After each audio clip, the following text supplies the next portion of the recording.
मैं सब कलाकारों को भाई एक रिक्वेस्ट करूंगा कि दुनिया में कोई भी कागज अगर साइन करो ना भाई, जितने भी मेरे भाई हैं जो कलाकार बंधु हैं, एक छोटा सा भी पेपर साइन करो तो यार हम जानते हैं कि हमारे भोजपुरी के कम पढ़े लिखे जो भी कलाकार है बेचारे मेहनत करके अपने जीवन को चलाते हैं। सब लोग अपना मेहनत करता है दिनों रात अपने भाषा के लिए, अपने परिवार के लिए, अपने लोगों के लिए।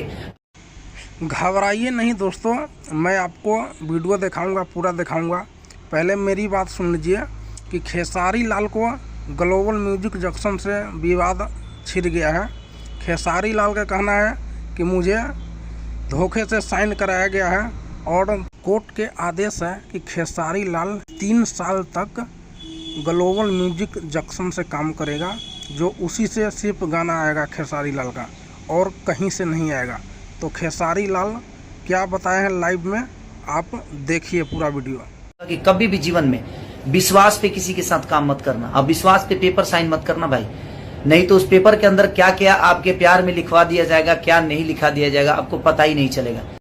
जो खेसारी लाल का फैंस है वो कमेंट कीजिएगा कि आपका क्या राय है, ग्लोबल म्यूजिक से गाना है।